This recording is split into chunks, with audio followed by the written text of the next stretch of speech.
Hello बच्चों, चलिए प्रश्न बढ़ते हैं। निम्नलिखित प्रश्नों 10 से 20 तक प्रत्येक में दिए गए प्रतिबंधों को संतुष्ट करते हुए दीर्घवृत्त का समीकरण ज्ञात कीजिए। बी बराबर 3, सी बराबर 4, केंद्र मूल बिंदु पर नाभियां एक्स एक्स पे। तो मुख्य अवधारणा।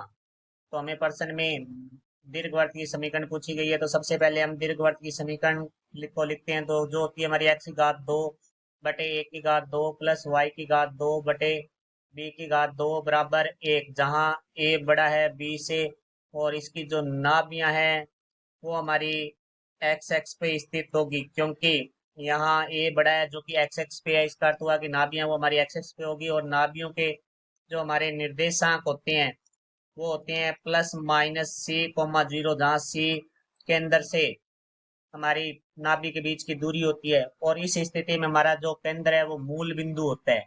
तो अब हम बात करते हैं पर्सन के बारे में। पर्सन में हमें दिया गया है बी बराबर 3, सी बराबर 4। तो हम जानते हैं कि c की घात 2 बराबर होता है a की घात 2 माइनस b की घात 2। तो c का मान है हमारे पास 4। तो 4 की घात 2 बराबर a की घात 2 माइनस 3 की घात 2।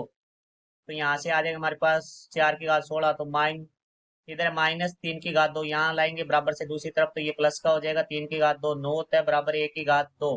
तो यहाँ से 16 और 9 25 बराबर a की घात 2। यहाँ से हम a का मान निकालेंगे, तो यहाँ से a का मान आ जाएगा हमारे पास 5, क्योंकि वर्गमूल करके निकालेंगे और ये एक दूरी है तो ये प्लस में ही होगी। तो यहाँ से a का मान आ गया हमारे पास। अब हमारी दीर्घवृत्त की समीकरण जो कि होगी एक्स की घात 2 बटे ए की घात 2 प्लस वाई की घात 2 बटे बी की घात 2 बराबर 1, क्योंकि हमारी जो नाभियां है वो एक्स एक्स पर स्थित है, इसलिए ये समीकरण होगी, क्योंकि इसमें नाभियां वो एक्स एक्स पर स्थित होती है और केंद्र मूल बिंदु होता है। तो एक्स की घात 2 बटे ए का मान है 5, तो 5 की घात 2 प्लस वाई की घात 2 बटा बी का मान है हमारे पास 3, तो 3 की घात 2 बराबर 1। तो यहाँ से हमें प्राप्त होगा एक्स की घात 2 बटे 25 प्लस वाई की घात 2 बटे 9 बराबर 1। ये हमारी दीर्घवृत्त की समीकरण हुई। आशा करता हूँ समझ आया होगा। धन्यवाद।